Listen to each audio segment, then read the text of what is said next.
Hello, I'm Dow Bartling, and welcome to another episode of Dow's Weekly Digest.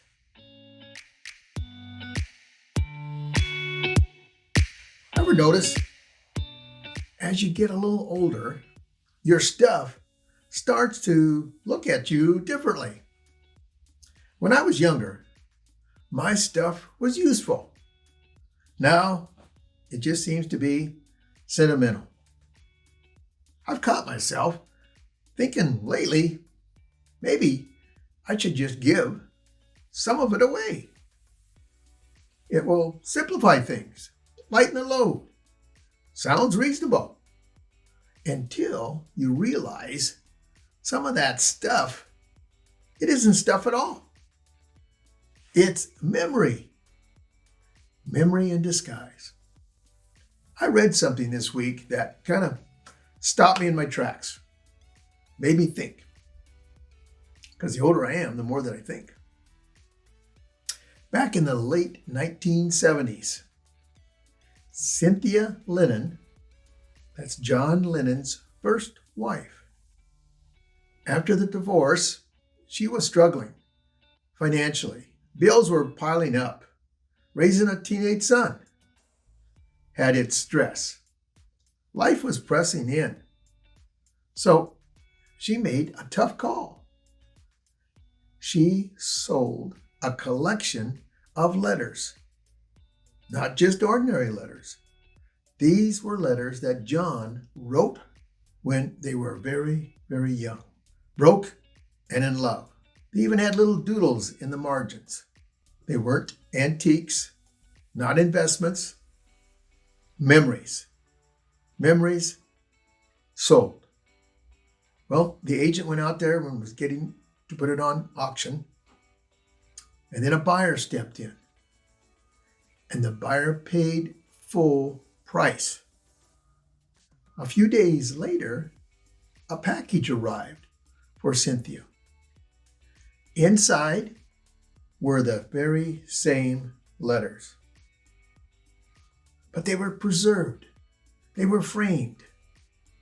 They were treated like priceless artifacts. And in it was one small note. Never sell your memories. That little card. Never sell your memories. It was signed, Love, Paul. Yes, Paul McCartney bought them just to give them back. And later, he even wrote a song, Hey Jude. That was for John's son, Julian. In fact, he thought maybe the song to be called Hey Julius, but he kept with Hey Jude. For he knew Julian was having a tough time. To Julian, that was Uncle Paul. Think about it. That gift to Cynthia, that kind of sits with us for a while. Because most of us think of giving as adding something new. But the best gifts, they restore something, a memory, a connection, a piece of someone's story they thought was gone. And it got me thinking, not about what I might give away, but about the people who helped create those memories. Funny thing, we remember what we paid for something, but we forget to repay the people who invested in us. The mentor who took the call, the client who stayed, the friend who showed up when it mattered. We say, I'll get to it. Then time moves. A month becomes a year. A year becomes 10. And the moment slips by. So maybe the real question isn't, what should I get rid of? Maybe it's, what do I need to return? Not stuff, but return appreciation. Here's the life lesson. The most valuable thing you can give someone is proof they mattered when it counted.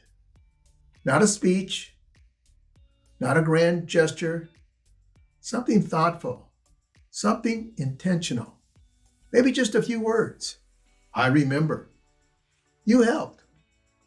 You still matter. Because years from now, people won't remember what we collected. They'll remember what we restored. The moment we gave something back that they thought was gone.